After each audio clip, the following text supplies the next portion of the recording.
And but yeah, we can. So Howard, I mean, we can talk about, because you were mentioning that you're getting a new house, right?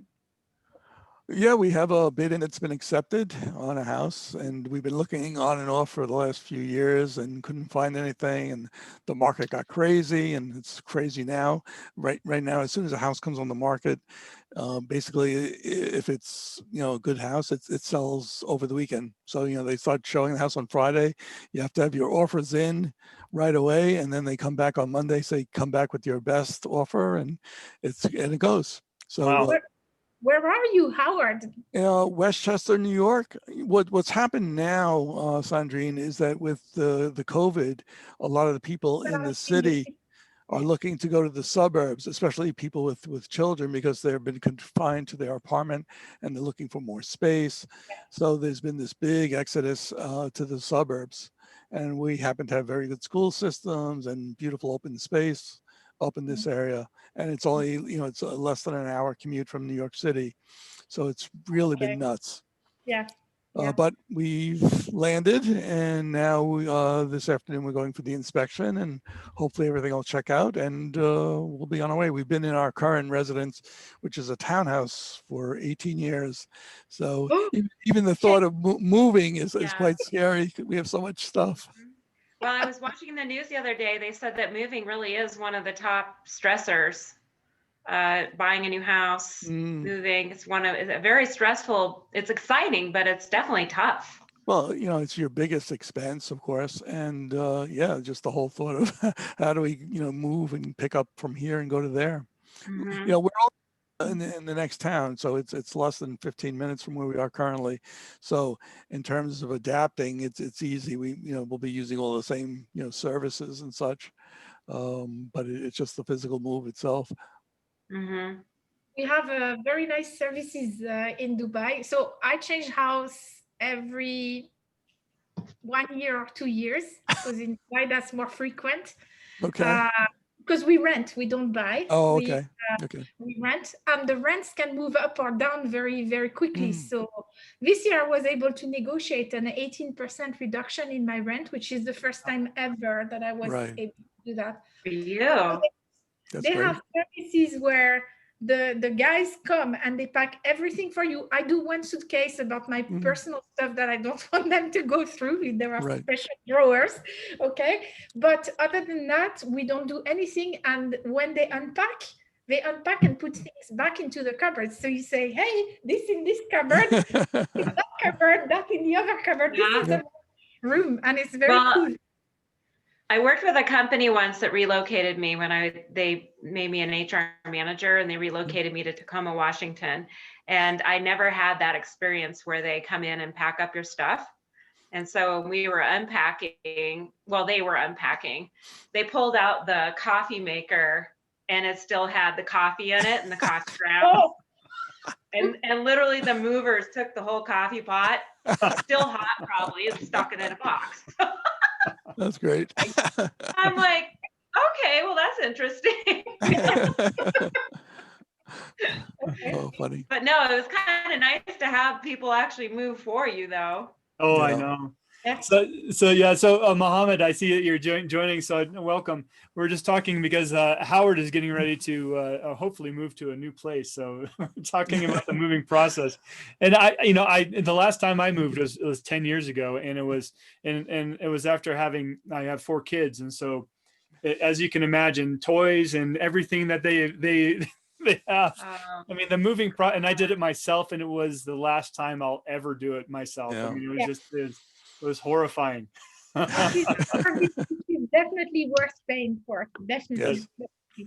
Well, I think organization companies are really booming right now. Organization, downsizing, definitely a booming industry. Well worth it. Well, people are spending so much more time, in place and at home. So it's trying to figure out how do you manage all that, and working from home. And that was actually another push for us. Now that both my wife and I are working from home, it was like we needed a little bit more space. Exactly. Yep. And it's good. I mean, I mean, I've definitely come to appreciate my home a lot more. I mean, fortunately, like I said, I bought it 10 years ago, and it's a pretty big property, and so I was able to move around a lot. So I just don't know what I would do if I was stuck in a townhome, you know, especially with all these kids running around. Jeez. You have outdoor space, you need the outdoor to go like, hey kids, in the garden. Yeah. Right. You have a lot of land, Sam, right? But you. Oh, I have about 7-8 acres. So Wow. Okay. That's good. Perfect. Big space. That's nice. He's got all the space in the world. Meanwhile, I'm in a little cul-de-sac. I've got people on top of me. We're like in a little glass bubble here. But you know, it's different than being in an apartment, I must say. Definitely true. Definitely. So Howard, you're saying that you're going to move into a home, a house. Right. Yeah. And it's actually really pretty because it's on a dead end street, and it faces a nature preserve. So there's no one across from us, and so and yet, you know, in like 7 or 8 minutes, we're back in the main part of town with all the restaurants and shops. So you get a little bit of country and a little bit of town. Oh, that's great. Yeah. I love being next to an open space, like a nature reserve. You get so many critters and animals come on in and visit, and so it keeps it exciting. Yeah, as long as they're not bobcats. Well, the real estate agent said, don't freak out, but there are coyotes in the woods, and you'll get the periodic, howling at night. Yeah.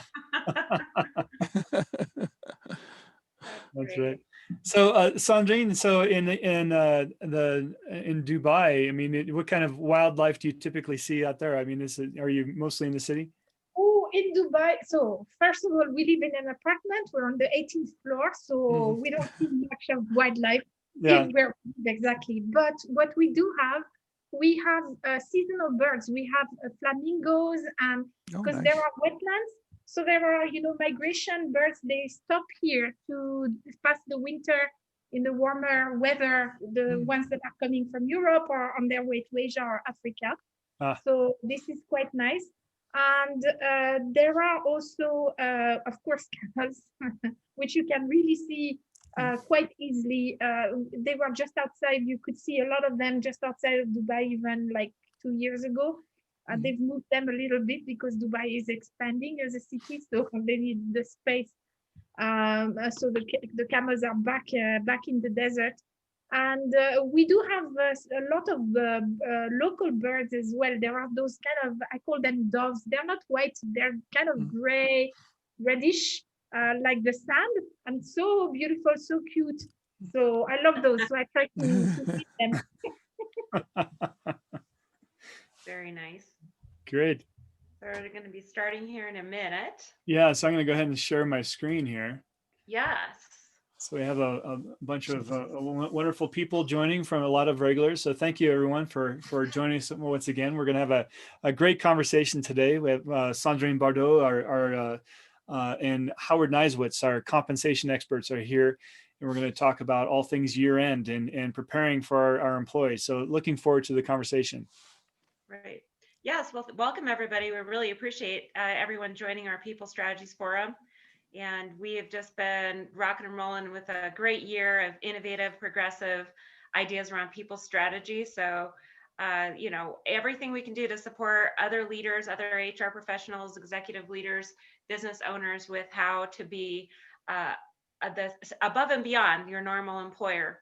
So my name is Char Miller. I am a people strategist, and also I own a company called Rocky Mountain Health Advocates. So I do understand the challenges of being a business owner during these times. And then I partner with Sam Reeve, who is here as our gracious host and sponsor. He works with Comp Team, owner, CEO, founder, and has just an awesome team that has really helped us put these forums on. Lisa Jackson is supporting a client right now, so she's away, but she's also one of our esteemed colleagues with Corporate Culture Pros. And then Sumit Singla.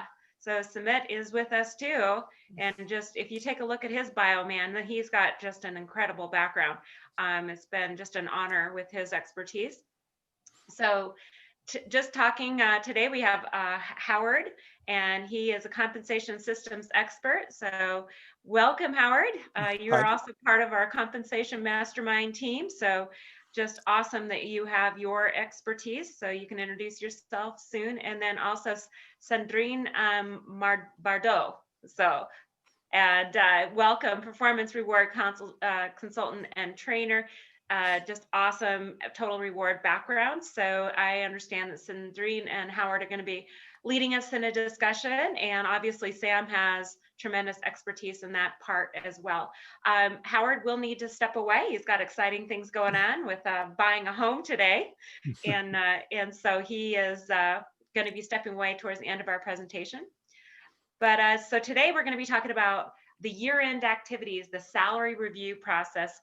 And I personally know that this is really challenging. We're going through a compensation modification and looking at our performance evaluation processes. So this is going to be extremely enlightening, very educational. And so we're going to have open discussion. And then logistically down below, you're going to notice that we have a chat, and we highly request that you do participate.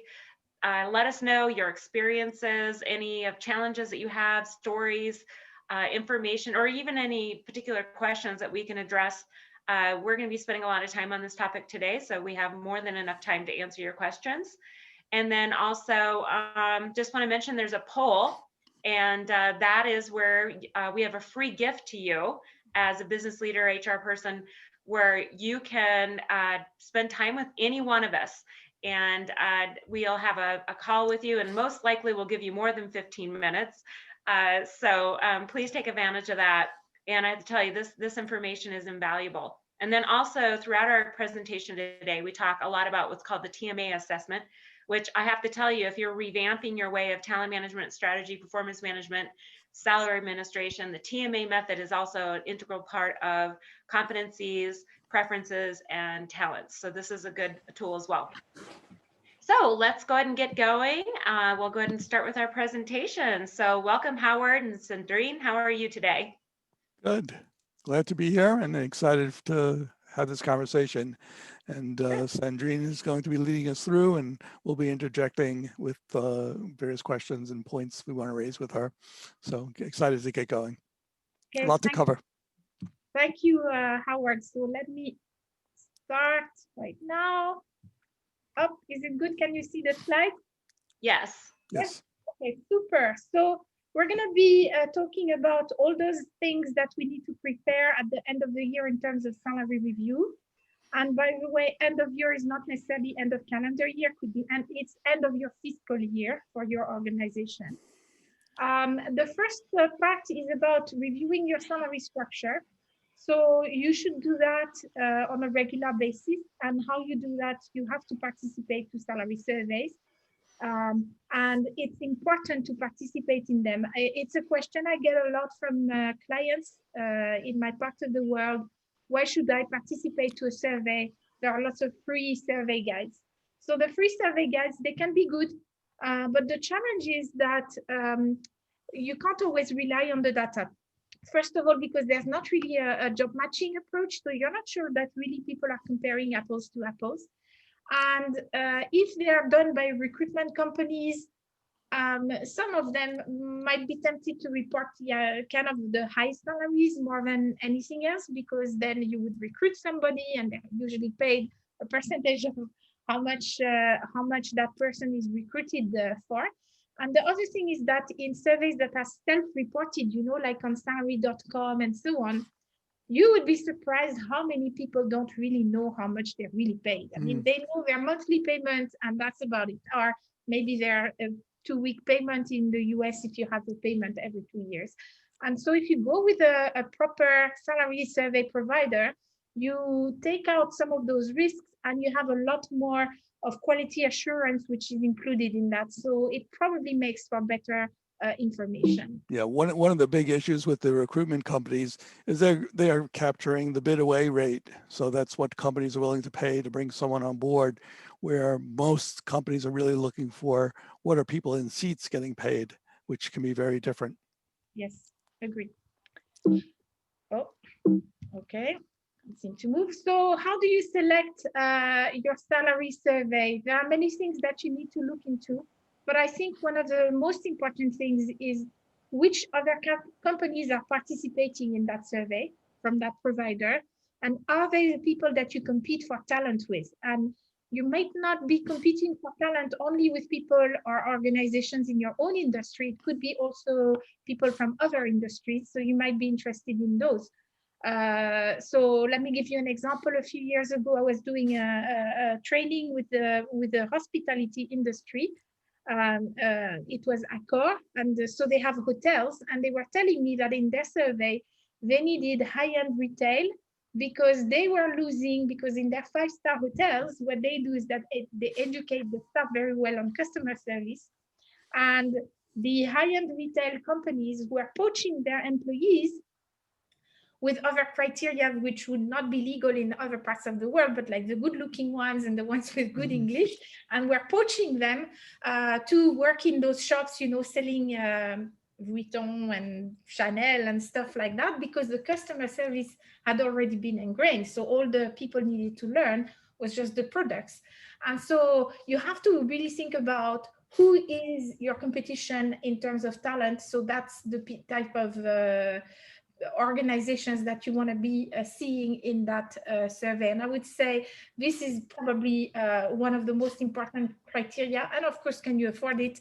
But if you can't even afford the salary survey, you maybe have a bigger problem than preparing for your salary reviews at the end of the year. Sandrine, how do you engage management in terms of selecting the peer company group? Yes, very often, and especially for executive compensation. And that's also where you have to try and be strong sometimes.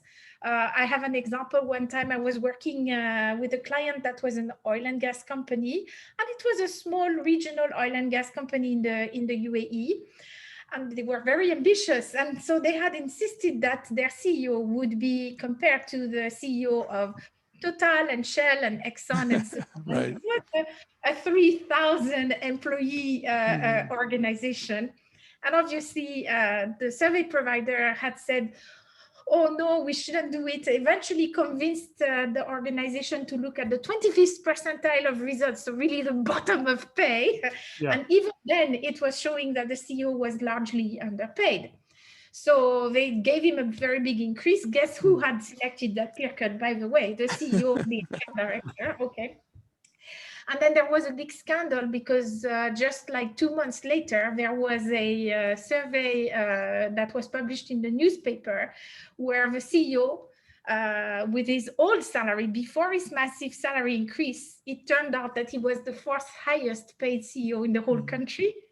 So the whole board had to go, the whole executive leadership team had to go. And that's when they later, you know, were asking for people like me to come and try and look into that as well. So you have to be very careful.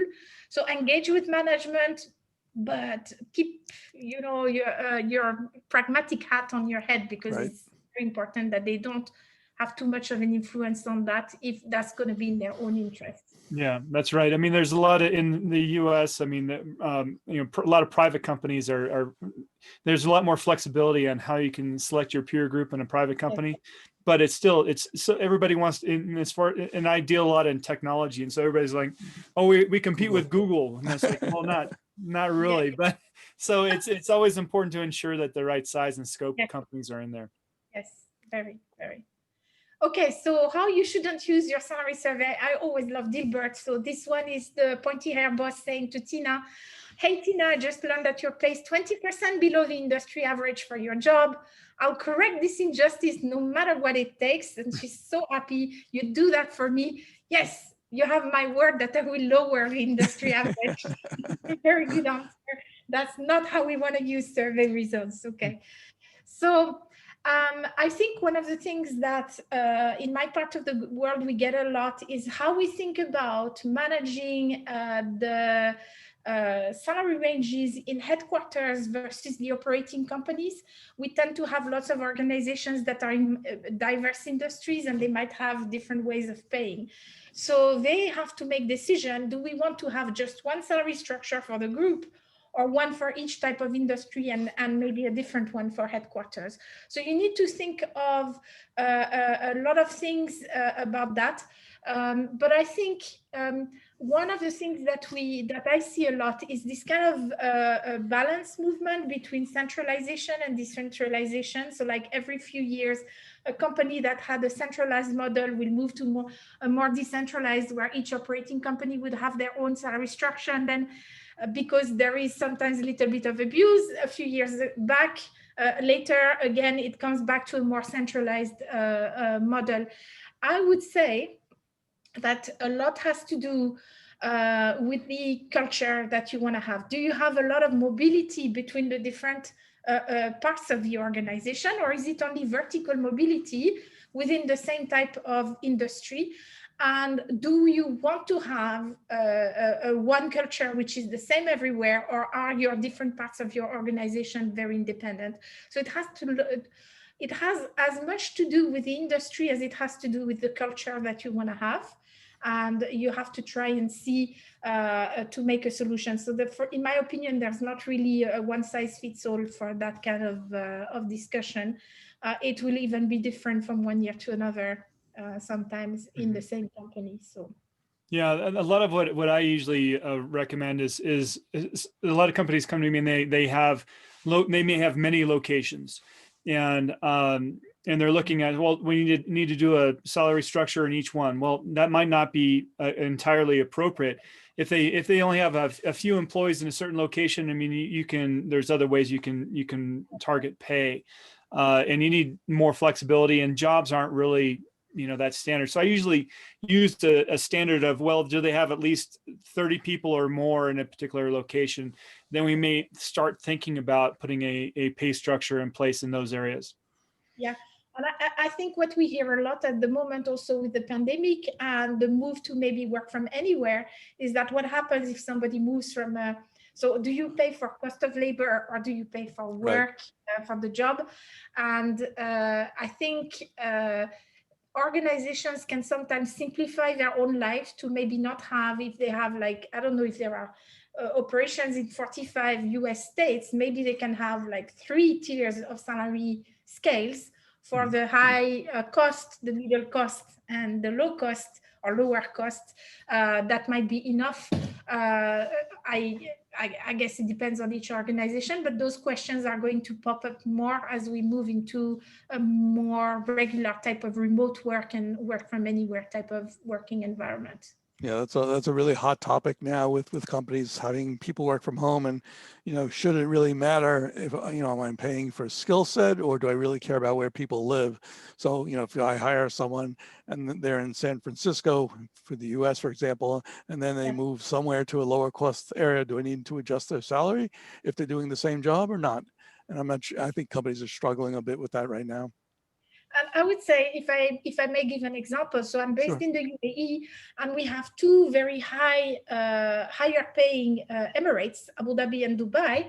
But where the costs of living are higher, but if you go to Sharjah or Al Quwain and so on, the cost of living is much lower, and especially in terms of rent.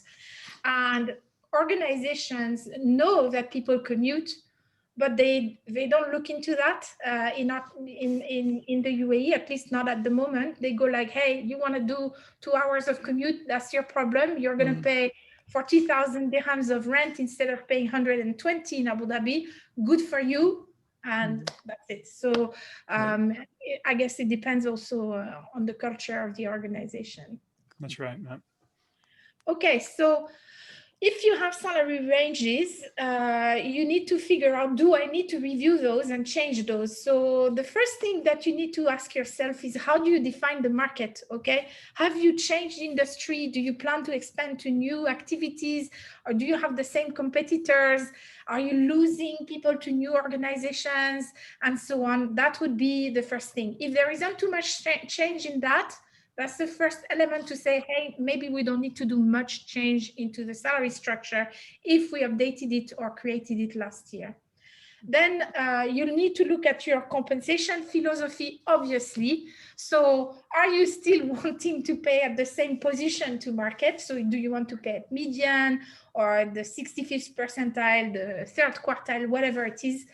And have you made some changes in the ratio of base pay to variable pay in your organization, in which case you would have to do some changes? And also, where are my employees paid in the salary range? Because if I'm targeting, let's say, median, and most of my employees are paid around the midpoint of my salary structure, then I'm paying what I'm supposed to pay. Now, if I'm targeting the median and most of my employees are paid at the maximum, my reality is that maybe I'm already paying at the 60th percentile or something like that. So you have to also look into that. And I would say then look at your minimum, your midpoint, and your maximum compared to the market, and see if you need to really update. In years when pay increases, budgets have been very flat, I personally don't think that you necessarily need to change your salary structure every year. You need to keep an eye and decide if you want to change it. But I wouldn't necessarily say that you need to change the salary structure itself every year. But if there are big movements, obviously you need to look into that. Or if you're moving into new industries. So that would be how I would say. The other consideration there is also if there's certain parts or jobs that are very hot in the market, you might need to adjust for that as well. Yes. Yeah, which is a big question this year in COVID. What jobs are moving and which are not? And so there's been a lot of, at the beginning of the year, everybody was in a wait and see mode. So they didn't know what was going to happen. But as we found, especially in the United States, if you're located in an area where there's an Amazon warehouse nearby, then your material handlers, those people that are doing shipping, I mean, pay has gone up significantly. Also, people in the IT realm, I mean, if there's those jobs that now that we're doing a lot more digital, IT's been on demand and their support, so those jobs have gone up. So there's been a lot of variability in the marketplace for jobs. Some have increased and some have actually decreased as far as pay in the marketplace. So be aware of that. Yeah. And the decrease in pay in parts of the world like the GCC, where the market is primarily dominated by expatriates, so people who are not from the country and who are moving to the UAE or Saudi Arabia and so on for a job, there might be some laws that say that you can not really reduce the pay of employees, but because there are no laws to say that you cannot fire employees, guess what? Salaries movements are very, very brutal in our part of the world. And in 2008 and 2009, for example, with the crisis, we saw salaries crumble by about 40%. And basically that was what? You take a certain type of expats, so let's say the Western expats who tend to be more expensive, you let them go, replace them by regional Arabs or Indians and Pakistanis that are typically doing the same job for less money, and so the average salary goes down. So it's not the same people who have a pay cut, it's the replacement, population replacement. And then after a few years, market is better, you go like, hey, I preferred or I wanted to have my Westerners, blah, blah, poof, and you do another movement and all of a sudden the salaries go up again very quickly. So it's a very different type of market that we have. So one of the things that I wanted to mention in terms of COVID, in terms of the impact on benchmarking, when you participate to an annual salary survey, you get results from the whole database. So those are the employees that have been here for as long as they've been in the organization, as well as the new hires. And you tend to be more interested in what's the current pay rates, so rate of pay at the moment. So one of the things that you can try to do to mitigate those limits of the current salary survey is to ask for a pay cut for people who have less than 1 year of tenure in the organization. So all salary survey providers ask for the date of hire, so they can say, hey, anybody who has less than 1 year, 18 months, this is the data that we will give you. And that could be one of the solutions. And I would say for once, maybe use the information from recruiters, because in this current market, they probably have the better pulse, even though I've just said before that I wouldn't necessarily support their surveys. But I think in those current circumstances, maybe you can take it with a pinch of salt, but I would say, hey, they might have the most recent information to give to you. Yeah, especially under these circumstances, you have to think differently, which is what you're recommending, and really look at the market as a whole and really understand what's going on. So the idea is to gather as much data as you can and digest it, and then come up with recommendations that make sense for your organization. Right. And another big thing to consider, and when you're looking at doing data cuts, is how good is the sample size? I mean, if there a lot of times we can take cuts and look at specific samples, and the closer we look at the market, the smaller the sample size for that particular is, and you're increasing the volatility of pay year over year. So that can be an issue. Yes. Very true. And by the way, I think that in this set of circumstances that we're facing, I know that in Comp and Ben, we tend to pride ourselves in being like maybe part of the more rational part of HR and the more like technical part of HR. But I think that we need to accept, especially in a climate of uncertainty, that we will have to make guesstimates. We will have to make decisions that are based on principle, not necessarily on data. And it's okay. Yeah, that's true. So in terms of salary reviews, so quickly we'll look into how to set the budget, looking into the timing, looking at the criteria for the individual salary increases. One of the things that individual salary increases, so there are parts of the world where are still general increases. Some of them might be mandated by law. So if you think about it, for example, in Belgium, every year that's in July, there is normally a government mandated salary increase for everybody. It's a low one. It's like 1%, 1.5%, but it's there. And it's mandatory. You can't escape it. You can't say as an organization, I don't like it, so I'm not going to do it. You have to follow that. You have other parts of the world with higher inflation where you might still see cost of living increases and this kind of stuff, or general increases, kind of as a way to combat the increasing cost of life. But then you have your individual criteria, and most of the time people are looking at the performance rating and where they stand in their salary structure, so their relative pay level compared to other people in the same range. And then in some organizations, you will look at other types of criteria. You could look at seniority or tenure in the company. You could say, hey, there's a special increase for people who have passed a certification. So for example, in finance, people who pass the CFA might move to a different level, or a paralegal graduating from legal school will become not a paralegal anymore, so they would change as well. So you might have also some other type of criteria that are going to be included in your decision making. So one real quick on that piece. I mean, just in the U.S. to simplify, I mean, typically when we're looking at the different budgets for pay increases, you have what we call the merit increase, which is we've all probably heard of that. And so the merit increase is the budget that you're having when people are moving through the range, or they're improving their skills on a regular basis, and they become more effective at their job. They go from entry level, or when they first come into the job, to developing, and they start to move into more of an expert. And then they have your promotions that you do on an annual basis, and you're planning for that. And you have to recognize that promotions not only impact the base salary, but may have an impact on your bonus as well. So you need to prepare for those pieces. And then, as we discussed with the pay increases or with the movement of the market, you have those market adjustments.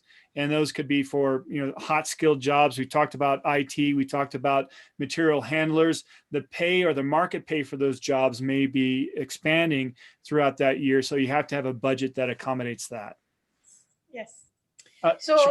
Shar, did you have a question? Yes, I do. I noticed that I just want to interject this question. I see that Kim Deal indicates in the chat with recruiting information, how to use comp data when most states don't allow historical comp questions. Comp conversations are based on what people want to be paid rather than what they have to be paid. So what's your thoughts on that? So the recruiting data that I was thinking of was not by asking candidates their past pay, but more like a number of recruitment companies publish survey data.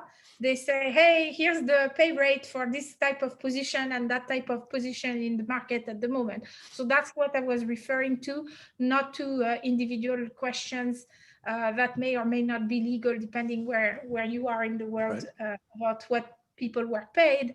And that may or may not be anyway ethical to ask if you want to reduce, bias in pay and not try to but a good thing to consider is that your employees that are coming in, your candidates that are coming in, do have a lot of good and pay knowledge of your competitors.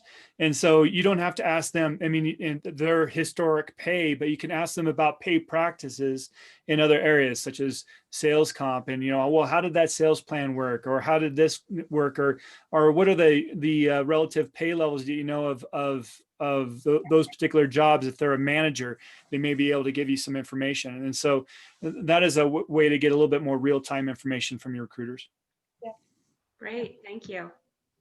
So in terms of setting the budget, you need to look at whether your pay policy is still adapted. And of course, I've just already mentioned whether your actual practice and where you are supposed to pay are meeting or not. Are you paying people around the midpoint of your salary structure, which is where you're supposed to pay because that's your target pay level? But you should also look in terms of setting your budget, your manpower planning. So are you going to do hires? Are you going to relocate people? Are you going to right size the organizations? Are you going to have a number of people leaving because they're baby boomers and so on? You also need to look at an external analysis, which is, hey, do we have problems to attract or to keep people in the organization? What are other organizations going to do? And also the ability to pay, which I think this year is going to be probably the most important criteria for organizations to say, hey, can we do something or not? And shall we do something?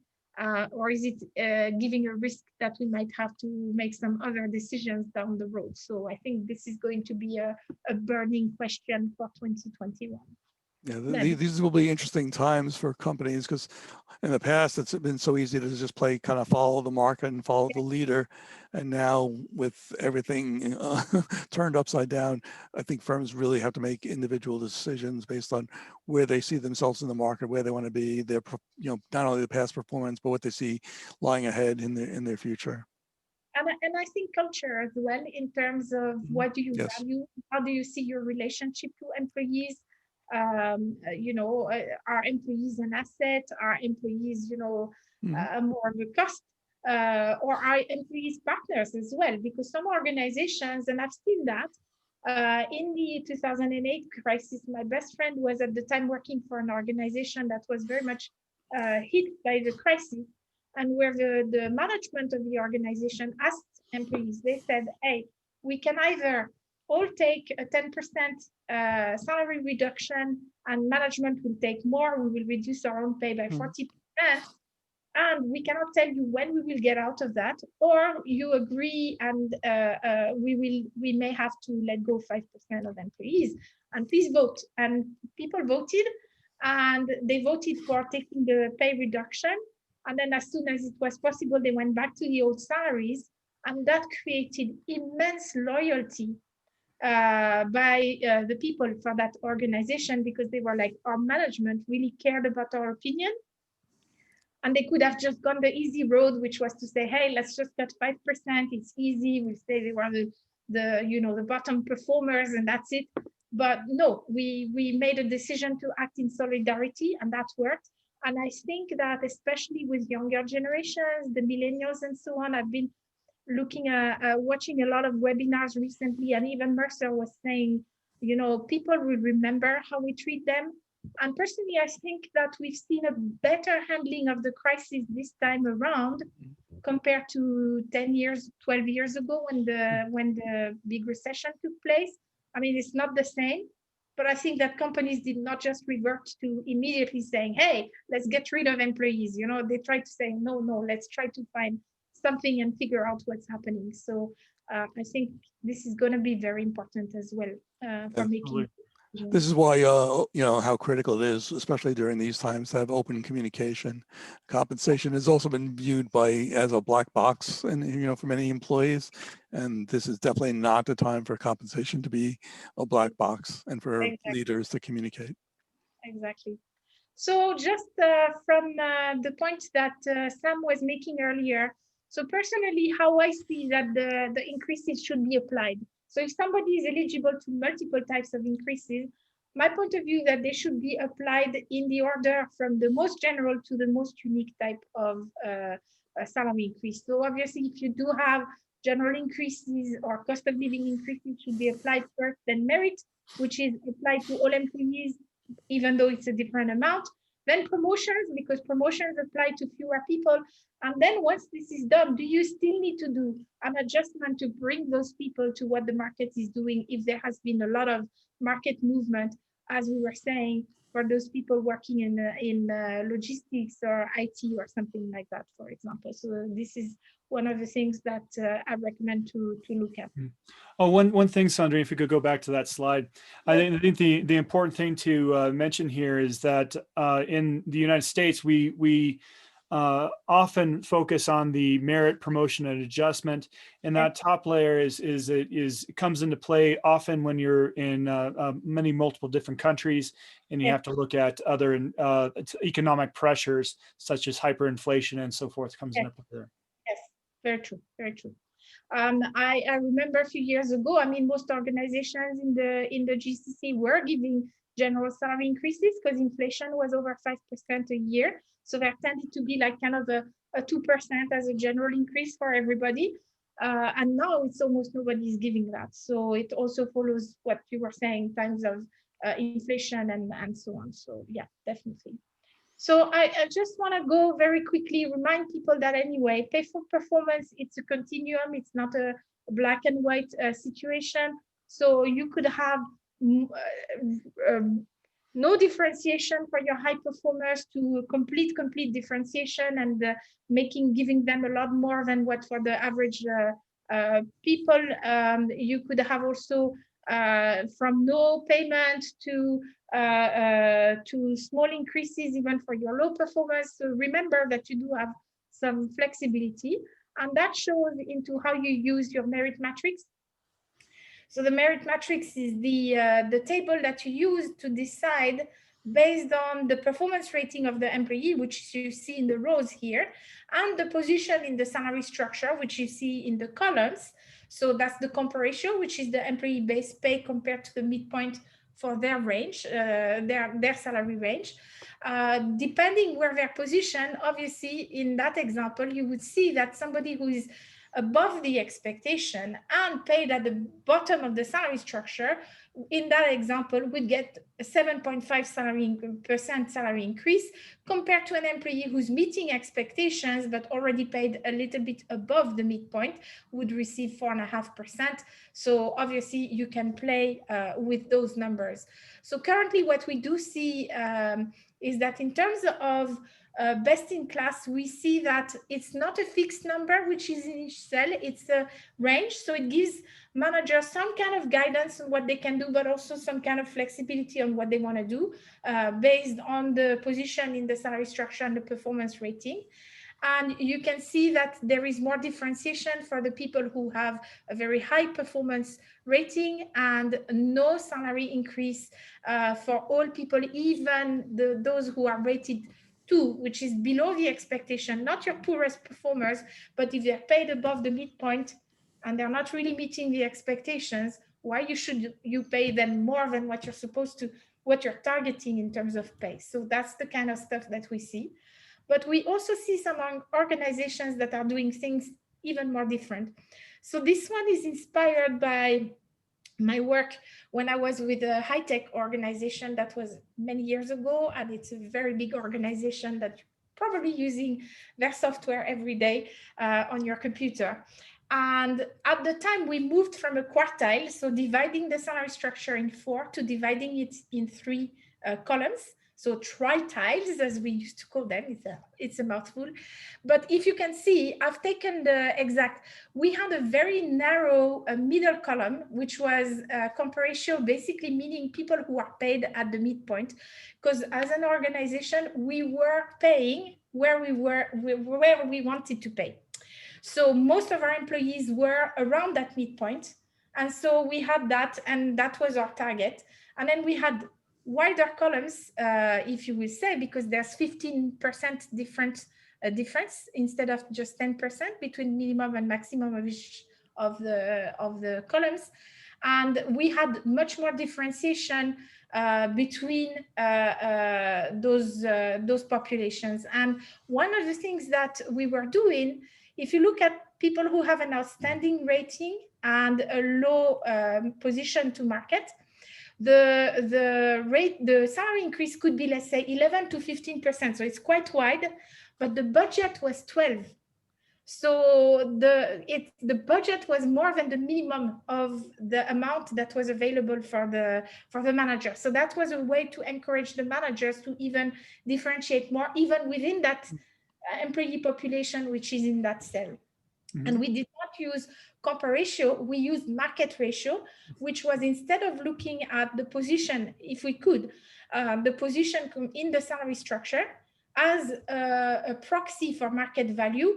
Because we were participating in a lot of salary surveys, we typically had 2 to 3 survey results and even peer cuts and so on for each type of position. So we really had market information, and that allowed us to really adapt to the specific of a position in more detail than if we were looking just at the salary structure. So you can really go completely custom with this kind of stuff. Okay, I just have to drop off. We're in the process of buying a home and have to go for the inspection. So I'm going to leave you in very good hands. Thank you. Take care. Take care. Take care. Bye-bye. Bye. So one thing I want to mention on before we move on here, these grids here in the ranges. So what Sandrine is explaining is we're talking about market ratio, we're talking about comp ratio, and these are for companies that have first either, the comp ratio is if you have internal pay structures or pay ranges, and market ratios, of course, if you participate in surveys and so forth, and you can use both of them together as well. But many of our listeners out there may not even have internal pay structures or participate in surveys. And so in cases like that, it's also very important to have a strategy of at least of coming out at consistent ranges or pay ranges or pay increase policy that you want to implement for any particular year. But I'd have to encourage you, I mean, right now, especially in Colorado and many other places around the globe, equal pay is becoming a more and more important issue. And if you don't have pay ranges, if you haven't participated in market surveys, it's about time that you might want to consider doing that. If you have several employees participating in, or doing one job, so multiple incumbent roles. So if you do have multiple incumbent roles anywhere, you should be looking at pay surveys. If you don't have a salary structure, actually, I would say that you can do an internal analysis. You could look at where people are in terms of pay and compare to the median of actual pay within your own company in order to help you to decide who is paid less. And that would be a comparison to your internal market, but at least it helps you to maybe bridge some of those gaps where you might have some people who are lagging behind in terms of internal pay equity. So I just want to quickly go through the scenarios that are available this year in terms of salary increase. Obviously, some organizations are going to proceed as usual, especially if their market is booming thanks to the current situation. So I'm thinking of organizations like Amazon and the Ubers and food. Well, in my part of the world, the food delivery has boomed completely. So that's done by Uber. So those would probably proceed as usual. But you could also say, well, we want to do something, but maybe we will adjust the budget and give less to some populations, but keep the amount that we were initially planning for our essential workers or those who have specific skills. Or if you have a bit less money, you could say, hey, we're going to target only some relevant employees or employee populations within the organization to receive something. The rest will be frozen or reduced. We could reduce the budget for everybody. We could defer the salary increases. That's a solution in terms of cash flow, but it still has an impact in terms of the long-term cost to the organization. But if your problem is cash flow, deferral is a good thing to consider. You could cancel the salary increases, and I think a number of organizations are not going to do any salary increases. And obviously, if things are bad, you could do salary reductions and temporary partial unemployment, which I think in the US is this furlough. Furloughs. Yeah. That's right. So the next thing that I want to talk about quickly is promotions. And I absolutely wanted to include promotions because I believe, and especially this year of COVID, that especially for organizations that are going to have very tiny salary increase budgets or no salary increase budgets, if they don't at least set some money aside to think about promotions, they are putting themselves at risk of losing their best performers as soon as the market even starts to tremble in a sign of recovery, okay? So it's very important that no matter what, we try to think of that. So the first thing you need to consider is how do employees get promoted? So what's the speed and the frequency of promotion? Do you promote people on average every 4 or 5 years, or is it every year if you're, let's say, a consultancy organization like a McKinsey and so on? It's an up or out type of approach. So you tend to have movements that are more frequent. They might be smaller, but they're more frequent. So we'll talk a little bit about the criteria for the promotion. What kind of salary increase do you give upon promotion? It used to be that nobody would even think that a promotion was worthy of it below a 15% increase. I call it on basic because we have allowances in the UAE, and sometimes they're tied to the basic pay or they tied to the grade, so depending. Do you also look at double step promotions, and what are the criteria for that? And do you need to have a manpower plan or the availability of a position, especially at the higher level, because you might have 3 senior accountants, but in the best of case, you might have only 1 position opening for an accounting manager, if it's opening. So those are criteria.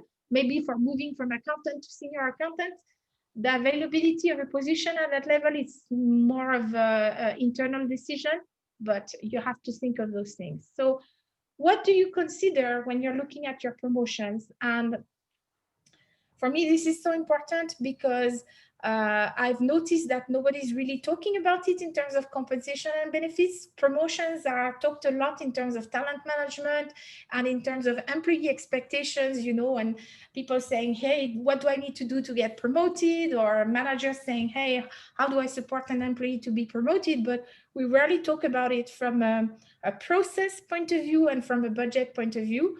And that's why actually I'm writing my first guidebook is going to be on the topic of promotions, because I feel there's a gap there. So in terms of setting the budget, you have to think about how you're going to look at your environment and establish your assumptions and run your simulations. Then you're going to look into your eligibility criteria. and how you can tighten or loosen your numbers depending on what the simulated outcome is going to be. And then, of course, you need to think of your process. So are you doing all promotions at the beginning of the year? Are you keeping some money to do some in the middle of the year? Do you allow ad hoc promotions throughout the year? And who gets to make the decisions? So in terms of the budget, when you look at setting your budgets, the first thing you need to do is assess your environment. And that has a lot to do with your own organization. So what's the size of your company? Is it growing? What's the culture? Is it more mature? Is it more of an informal startup? Do you have mostly juniors? They tend to have promotions more frequently than more senior positions. Do you have lots of grades like with narrow banding, or do you have broad banding, in which case promotions are a different concept? So those are going to be impacting your numbers. And then you need to look at last year's statistics, and you'd be surprised how many people don't really know how much has been spent on promotions, because it's typically not run as a separate budget. So look at how many promotions there were at your company last year as a percentage of the population. And did your top management think it was okay or too much or too little? And then run those numbers on today's headcount, because your headcount is maybe not the same as last year. Then you should check your email inbox, because if you're in HR, you probably have some managers who have already written to you to say, hey, I have this employee that I want to promote, or even employees saying, I'd like to be considered for promotions. And also look into last year's emails to remember which promotions were denied or postponed last year, and therefore they are likely to resurface this year. And if you have a large number of those, don't be surprised. So you need to try and see that you take those into account. One thing I would add here, Sandrine, is that in the like what you mentioned, your promotion policy or the percent you need to budget will depend a lot about the type of bands that you're in. If you have a lot of movement through the band, then of course you're going to need a greater budget for that. What's typically used in the United States as a benchmark is for promotions is typically falls in right around 1% of your entire salary liability. And so if you're trending way above that, or you're a lot lower than that, then I would ask yourself of whether or not your promotion policy is healthy and if it's on track. Yes, I agree.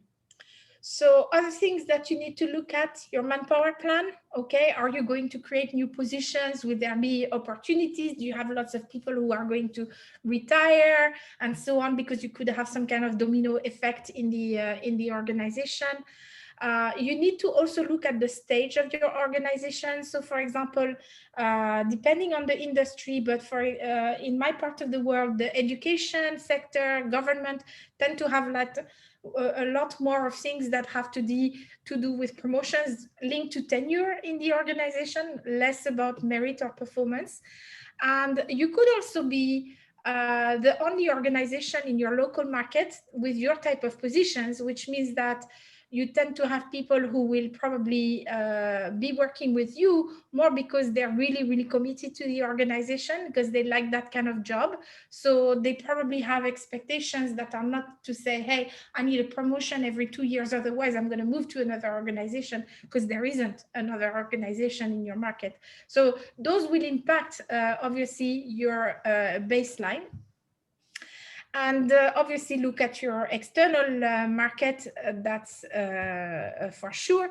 And then you need to make your assumptions and run some simulations. The simulations are just for budget, okay? So you don't have to be super precise, but I think that you need to have 2 sets of numbers, okay? The average basic pay increase as a percentage, and also the average, so as a percentage for the recipients. So is it like 10%, 5%, 25% when they get promoted on average, and also your average increase compared to the basic pay in the whole organization. That would be more like your actual spend. So you can make your scenarios, and then you prepare those numbers. And I think if you have a comp and ben team, it's very important that you communicate that. I'm jumping ahead, so I will skip that slide later on, but actually When you have your target number of promotions and you've gone through that exercise of looking at people who were postponed from last year or denied last year and so on, you can go to the HR business partners and say to them, hey, this is the budget we're going to have. Here are the criteria of eligibility. Here is the list of people who are potentially eligible. Here are the people that were denied last year or we didn't have enough money, because denied can be for lots of different reasons.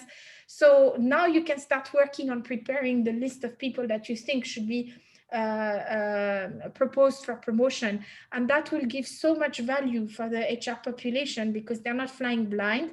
They can work with management, and the probability that the promotions are going to be accepted is going to increase because you've put everybody in kind of a framework where there is some guidance, and they need to make some decisions, but you will have fewer of those completely weird scenarios that are always anyway popping up, but fewer of those once you have done that and communicated it to the HR business partners. So one last thing that I wanted to say, of course, eligibility does not mean getting a promotion immediately.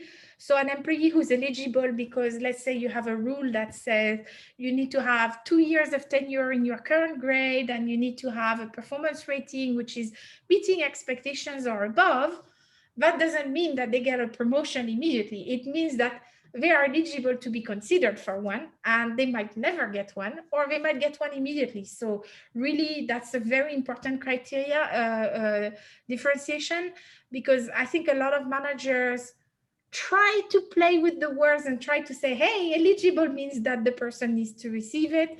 And especially if you come from organizations that tend to be in a more type of bureaucratic type of org, where there is less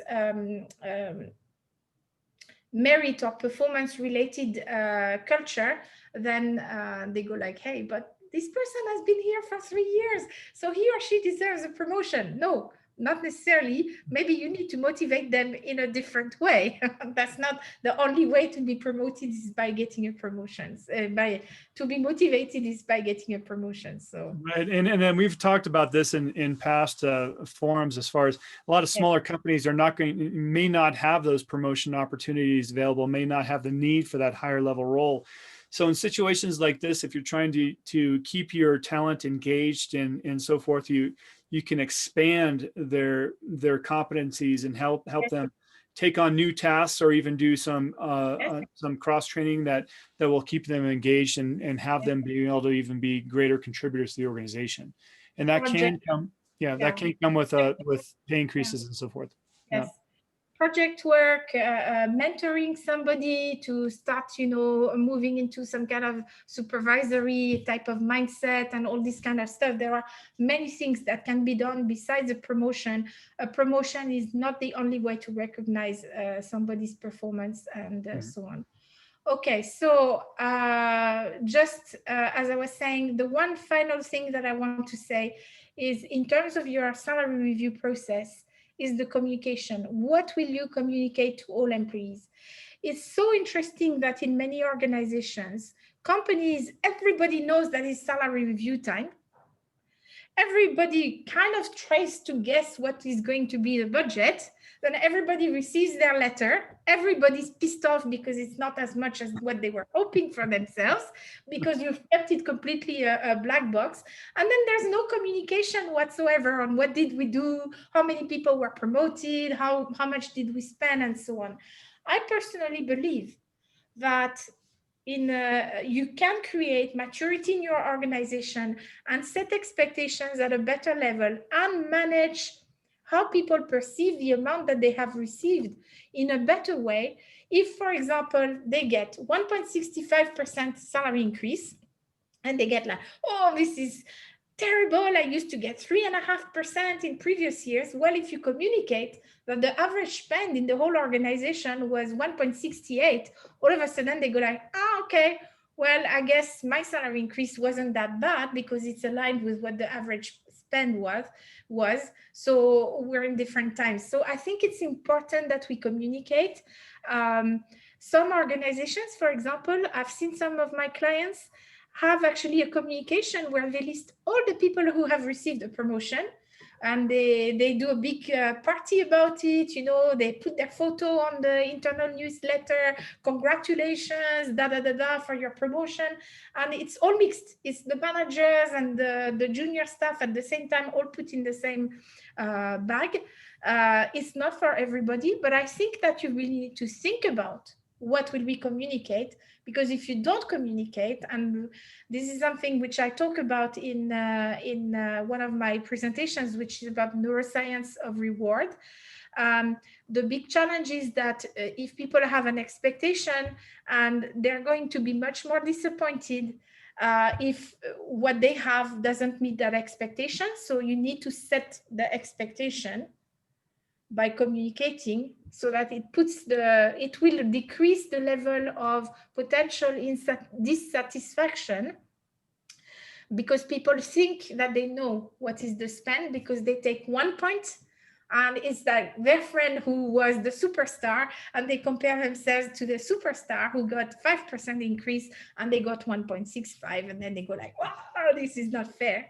And they don't always want to recognize. So it's important, I think, to communicate. Doesn't mean to communicate everything, but some communication is important. Did you have a question? Did you have a question, Char? Oh, no, I definitely relate to this. I'm one, not only in a large corporation, large healthcare system, extremely complex organization that had well over 4,000 job descriptions, for example. And the challenge of a merger, in a merger situation where you have a couple of healthcare systems that are merging, and looking at a compensation structure, and as an HR business partner to go out and build that trust and credibility and communication with the employees, and attempting to be extremely transparent as you can, but at the same time, the complexity of what we were doing, the comp team, the compensation director, the system comp teams, the two system comp teams, was very difficult, because the transparency in a big, large organization, employees get very frustrated if it takes a year, 2 years, 3 years. I mean, literally, because some of these transitions can take that long. Yeah. Meanwhile, when you have it, like, for example, in healthcare, you have all the reductions in, reimbursements relative to budgets, that you can't really afford more than a 2 or 3% increase. And the reality of your CFO saying, no, these merit increases are way over budget, so we need to align it, and therefore go back to the bell curve of getting more people to get that level 3, and it's only a 2 or 3% increase. It's extremely painful, I would say, for a large organization to go through that challenge. Yes. And I would say, actually, it's something that we see. I've been reading on corporate governance and executive compensation, and actually the proxy advisors, those who tell you, hey, you should vote yes or no on the say on pay and so on, are paying more and more attention about the discrepancy of practice that the organizations have in how they treat their top management, their executives, and how they treat their employees. And they're more and more saying, like, hey, if you're going to cut pay to employees and you want to give yourself big fat bonuses or big salary increases, we're going to recommend the shareholders to vote no, because you need to be in alignment with what the rest of the organization is going through. We've seen a lot in the UAE, for example, of salary reductions that were much more important at the top of the organization than for the frontline employees or the, let's say, more junior staff. Mm-hmm. Which we didn't see 10 years ago in the previous crisis. And I think was a really, really good thing to do in terms of, if only, I'm not sure that it really has a massive impact in terms of overall budget for the organization. If you have your top 50 people out of 50,000 are getting 40% cut, I'm not sure that it really represents that much money overall for the organization. But in terms of goodwill, in terms of we're all in the same boat, in terms of we're making a sacrifice that we can afford, and we try to reduce the impact for the rest of the organization. This has done wonders in terms of how people were reacting to the different tough measures that still had to be taken, but really made a big difference.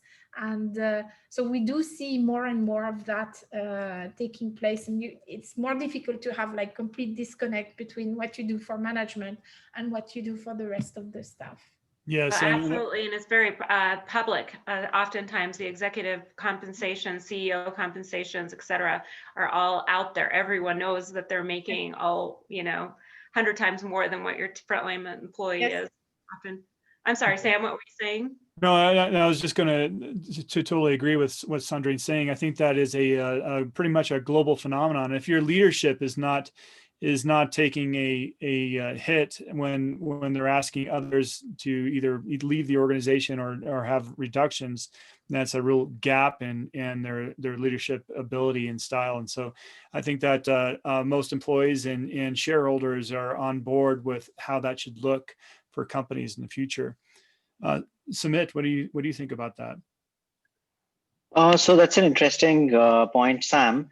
And I'm with some of the clients I work with in India, I'm seeing a lot of resistance there because despite top leaders having taken those salary cuts, the way they're being communicated to employees is wrong. So leaders are going ahead and saying, I've taken a 60% or a 50% salary cut.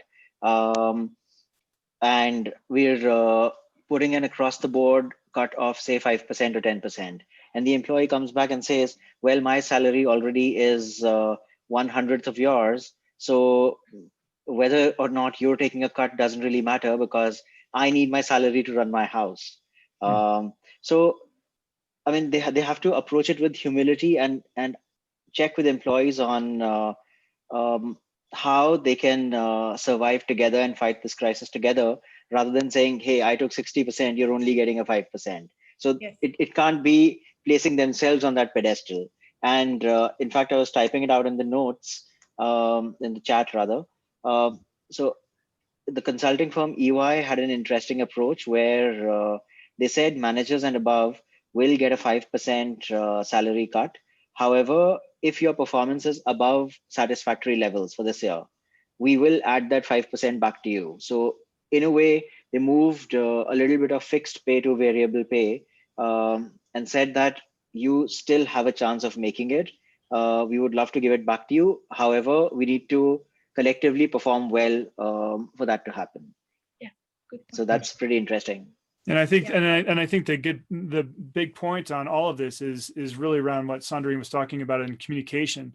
That is a big thing that a lot of companies either forget or don't do very well around pay programs and other reward programs in general.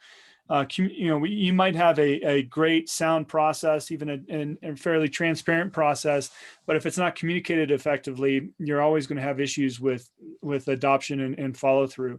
So it's important that communication be involved in, or be a line item as on your project plan for every program that you're putting out there and every year. So it's not like you can just communicate on a program one year and then forget about it the next year. So you're introducing a new program. You got to continually, year after year, remind your employees about that particular program, how to use it, the benefits of it, and so forth, or it'll be forgotten and it'll go away. Because remember, we're always hiring new people.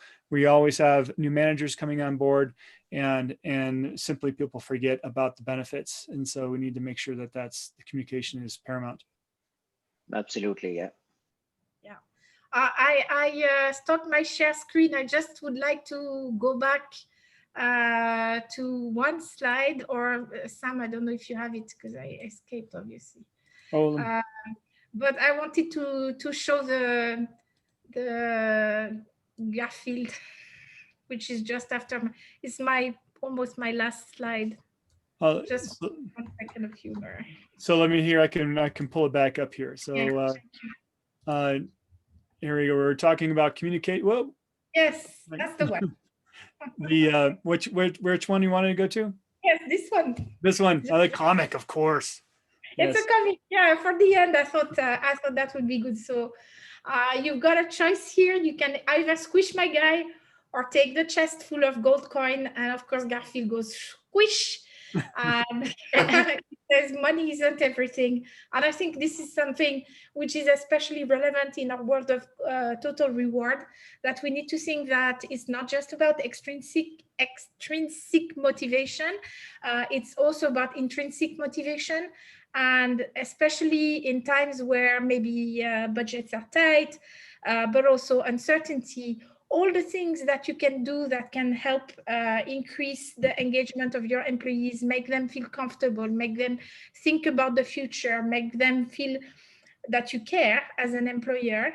And that can be as a manager as well as an HR or as an organization. It can also be done by line managers, is all going to help a lot. And yeah, money is not everything. So if you don't have money, be creative and do something else. I absolutely love it. And first of all, those of us who are a little older like Garfield, because Garfield's been around for a while. Other than his lasagna, that's mainly what he wants to be compensated. But I would say definitely, and I was waiting towards the end here to just talk about my company experience that has definitely gone through with my organization. We've definitely been revamping our entire compensation philosophy and being extremely innovative and progressive. And one of the things that Rob Schmidt indicated in the chat, he's been kind of communicating on the side here with the panelists, is that one of the challenges is moving away from a commission structure to a kind of more of a base pay and kind of a quarterly bonus pay. And I understand that challenge. It's very difficult because, you're impacting, the base pay might not necessarily be the most competitive relative to a commission structure pay. So I was just kind of curious, Sam and Sandrine, what are your thoughts about converting from a commission structure pay to a more of a base pay, bonus pay kind of structure? Yeah. So what I would say is that this is something that all companies should be considering right now in the uncertainty of the future. So when you're not able to understand or forecast the market appropriately for your salespeople, you need to take or deleverage or de-risk your pay plan, because you're either things could pick up substantially and your targets can become way off, or you may underperform substantially and hurt your employees.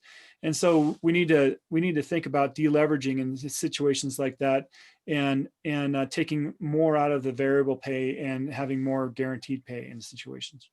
I would say that if you don't want to change your pay structure, the mix of fixed to variable pay, some of the things that you can do to institute some kind of guarantee, to say, hey, we would look at what your performance really is at the end of the year or whatever your cycle is. And then we will make you whole at 65% minimum of last year's variable pay, or 85%, whatever you decide. And if you're worried that you're actually not good at forecasting and it might be completely over the top, you definitely need to put in there windfall clauses and clawback clauses that will allow you to say, hey, dear sales guy, okay, you were selling hand sanitizer in February, and that was a kind of a day-to-day market. And then all of a sudden, nobody had hand sanitizer. The price went through the roof and you found 200 new clients. You didn't really do anything yourself to do it. So we're going to cap the payment. Or you simply put a ceiling to the maximum payment that you're willing to do. And then you say anybody who would have reached an amount which is above the ceiling, we might make a discretionary decision whether to pay it partially or not, or in full, and that's it. So you can also put those temporary rules in place if you don't want to move into permanent costs, or if you can't, because in some countries it's not necessarily so easy to then move them back to the old basic pay when the market comes back to, because you might not be allowed to reduce pay. So once you have increased basic pay, in some countries, it's not possible to increase basic pay. It's not possible to reduce it back. So it's going to be more difficult, especially in Europe and where we have sometimes trade unions and like in Germany and places like that. I mean, I know in France as well, but I think it's even more difficult to negotiate with the German trade unions based on my personal experience, at least. That was always more difficult. So, yeah. Well, these are, go ahead, Sam. So I was just going to add to that. It is like Sandrine said, it's good to have that managerial discretion or that the ability to change the plan if there is a significant windfall. But in those cases, I mean, it is very important if the company does well and has a great windfall because of a situation or market practices, it's super important to be generous with your employees. I mean, you know, so go above and beyond, because that will turn into a story that they will tell in the future, and that will, they'll have you in a positive light as a company. So do the right thing. I would say that you don't want to leave that decision to the line manager. You need to have a commission, and I know commission or committee, but you need to have a panel of people and not just the line manager to make that decision, because the decision will be more fair and we'll look at a broader number of cases, maybe. So we'll have also more internal equity in terms of impact than if you just leave it to the line manager to decide who might succumb to pressure to give something, or who might be super strict because they're worried about their own payment or whatever in terms of their margin, what have you. So, well, we are definitely going through this journey right now, and it's interesting because I'm an experienced HR person with even some comp background, and I have Sam that's been supporting us. It's interesting going through this absolute necessity to change our compensation structure. And in my company, we are leaning to be very competitive, but I appreciate your recommendation, because I do want to explain to staff we're being extremely generous right now, even more than I thought we were going to be. And my CEO is to the point where he is very transparent to the point of, because he's just like an open book. I mean, he's saying, oh, we're doing this and we're doing that, and everybody's like anxiously waiting, what's happening. And so the change management process, even in a small company, because we only have, less than 20 employees, a lot different than 1,559,000 employees that I'm used to working with. But even in the smaller organization, that too much transparency, balancing with really getting the right decisions made and really assuring that we're doing the right thing. Also, should we have offer letters or compensation letters that explain the new compensation practices with some kind of caveat in there that says, keep in mind, if there's a serious business impact or change, that your compensation will be adjusted. And so these are the questions that we're asking ourselves right now. What do you think about letters when you make a compensation shift? Well, we're definitely, when you're looking in the United States and especially in locations such as California and even in Colorado is a good one as well. I mean, it's good to have those your sales plans defined out and even signed and so forth. So what would you say in different parts of the globe, Sandrine? Oh, in Europe, it's mandatory. So if you think of France, for example, so France and Germany, I remember in my time when I was with Apple, so it's many years ago, but we were changing sales incentive plans on a European level. And in Germany, you had to get the trade union or the employee representatives to agree to it. And their decision was mandatory for all employees. So if the trade union said, yes, we agree to the scheme, everybody had to move to the new scheme. And if they said no, nobody could get it. In France, you had to negotiate with the trade union. It was a longer process because it was a little bit more formal. You had to wait so many days between one meeting and the next meeting. But once you had done that, whatever the comité d'entreprise would say, so the employee representative group, they would say yes or no, and then each employee could say yes or no, do whatever they wanted to accept the new scheme or not accept. So you really have to look into that. But no matter what, I agree. I think you should communicate.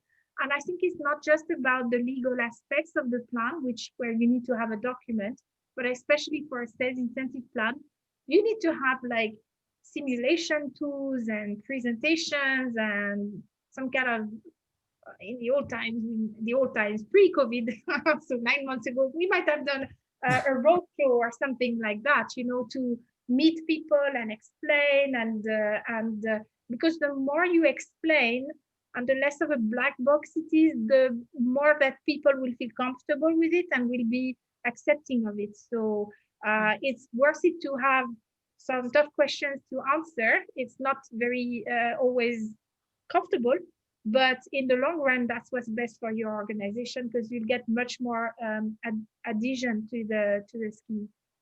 Absolutely. Right.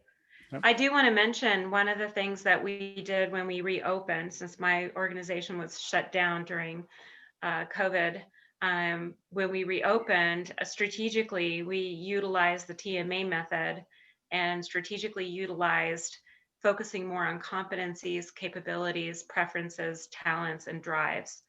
And strategically, that has really helped us with our compensation reorganization, because as we've explained that we're making changes with our compensation, we will be focusing more on competencies, capabilities. Oh, there you go. Other than just, number of widgets.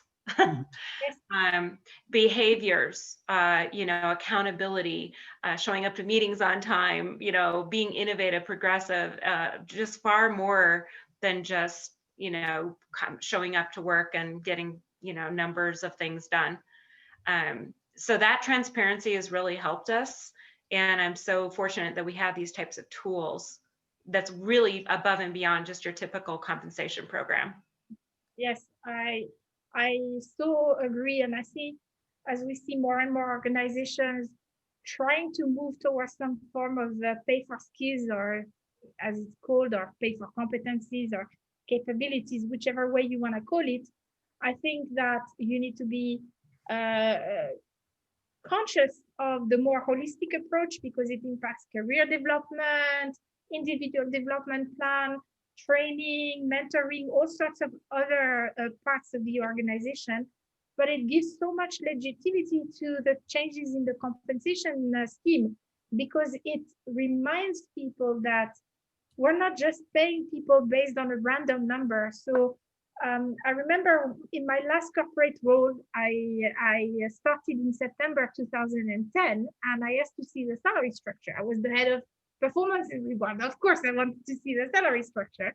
I thought I was going to have a heart attack. The salary structure was 12 years old. And I was like, how do you want to have any credibility in terms of what you communicate when those numbers have become so abstract, they haven't changed for 12 years? And then I looked at employee pay and I had a second heart attack because I realized that those midpoints set 12 years before were so high that the vast majority of our employees were paid in the bottom. They were paid at the 80th percentile, so which was the minimum of the salary structure. And this was the best payer in the whole country. Oh, wow.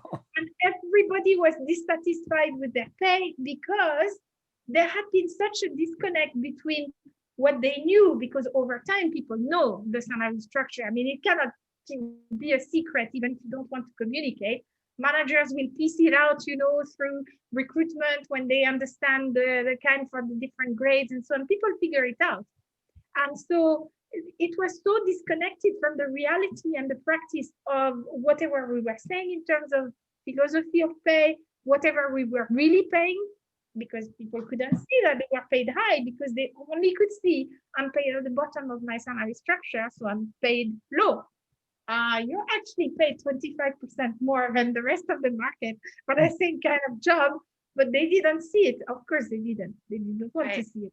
So it's very important to have that kind of legitimacy of bringing your compensation strategy into a reality of what you're doing in terms of HR strategy, and that HR strategy being tied to what the business really wants to do. Very important. Well, as an HR leader myself, I do understand the challenges. It's like there's an awareness that there's an inequity or there's some type of, inequity, be it relative to gender or racial, whatever it is, there's an awareness, but oftentimes we're kind of stuck in a kind of stagnated because we don't really know what to do or how to start.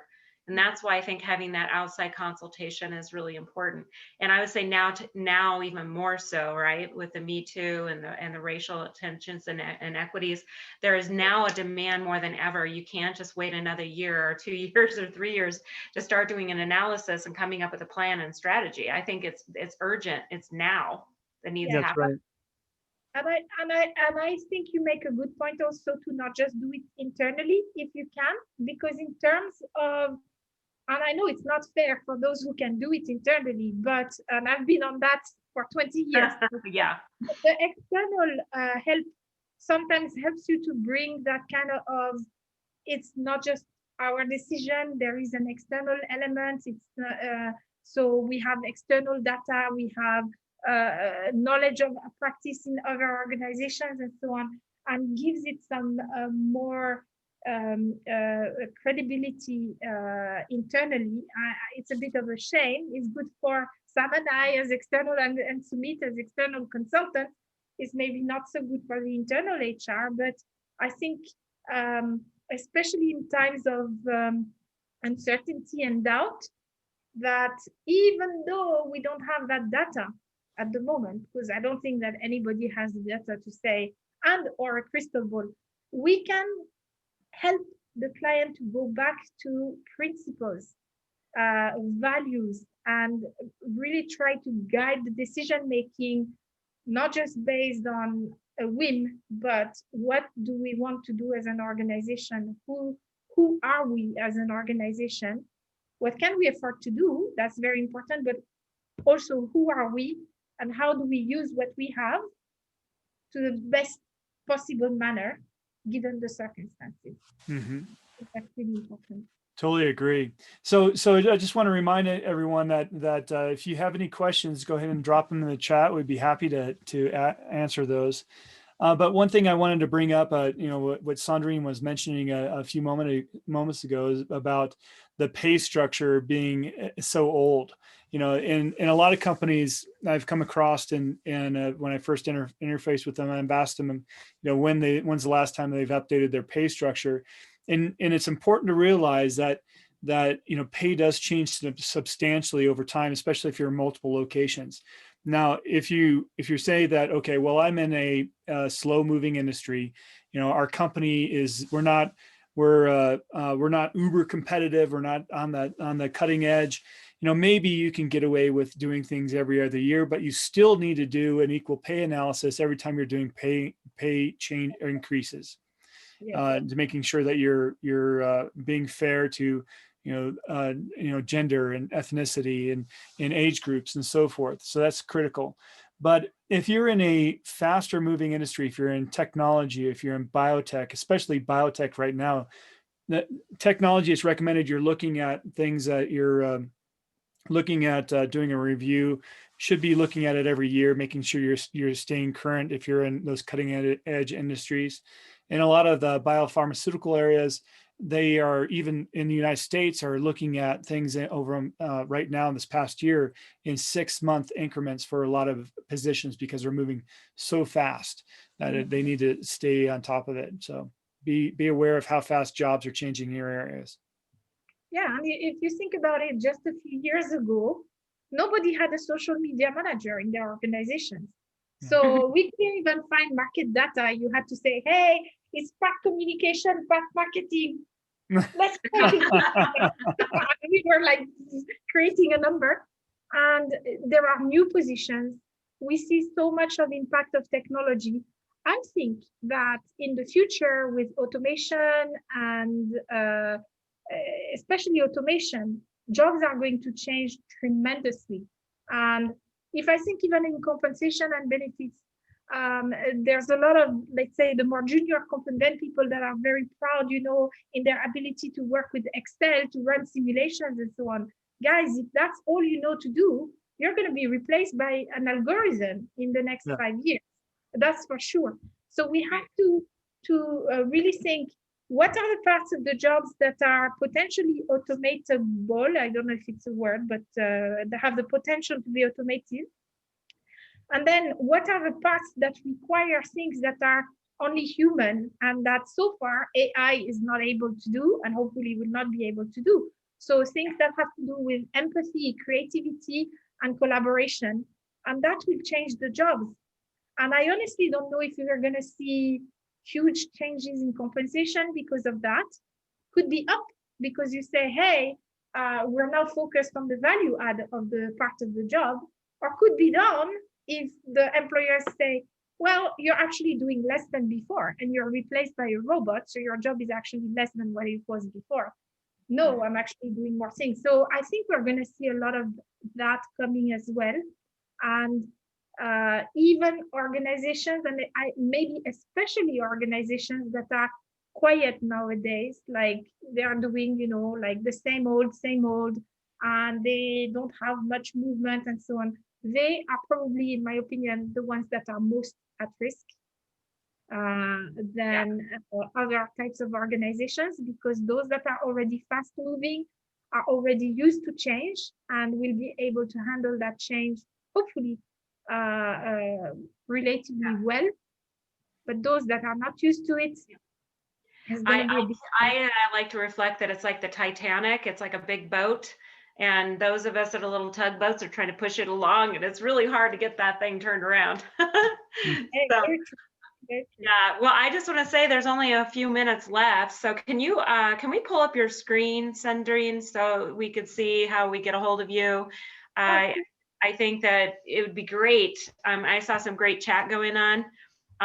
Some individuals may really appreciate talking with you directly. And I could pull that up, Sandrine, right here. Thank you. Sorry, I closed my PowerPoint.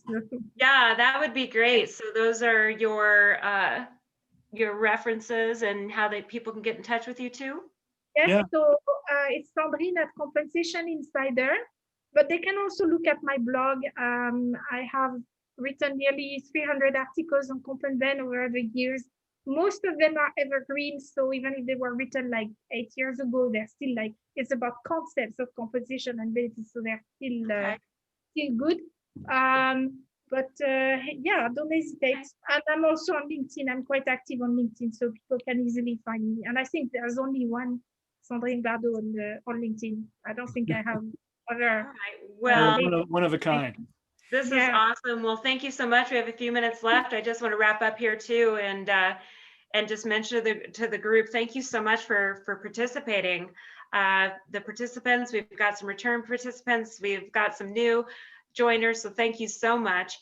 And I just want to remind everybody to take advantage of the 15-minute poll. If you want to learn from somebody that's been through this as a business leader myself, also our people strategists like Sumit and Lisa, and also Sam, his company is an expert as well. So please take advantage of that. You can email Sam at sam@compteam.net, right, Sam? And and there's tons of links there. So on this screen, you're going to notice email sam@compteam.net. Also, I just want to remind you, I think Rob was asking, how do we find these presentations and this information? All of our presentations for our people strategy forums are on compteam.net, and we've been doing these since the end of March. So it's amazing. If you want to go back and watch these presentations, you're going to see free gifts, tools, resources. Many colleagues of ours are willing to talk to you even today, even if the presentation was a while ago. So take advantage of that. But I just want to say thank you, everyone. We are doing this again, Mountain Time. I know it's not your time, Sumit and Sandrine, but you guys are at night now. But we're going to be doing this every week on Wednesday, 10 a.m. Mountain Time. So please join us. We're also on Facebook Live. We're also on LinkedIn. We're all over social media. So, so go to compteam.net. You'll see our future events. And we also want to know if you have some ideas about future speakers or future topics. So let us know. But thank you so much, both of you. And thank you, Sandrine. You've been our repeat presenter for us, so thank you. You did a great job. It's been a pleasure. Thank you. Great. And everybody join us for next week when we are going to be talking about the workplace revolution. and the freedom movement. So we have both Letty coming back from as a speaker, and also Lisa Jackson is going to be joining us. Yes. Great discussion. Even if you're not an employer, you might find it, and an employee, you might find it very fascinating. So, all right. Thank you, everyone. We appreciate it. All right. Have a nice day. Bye. Bye. Thanks, everyone. Bye. Bye.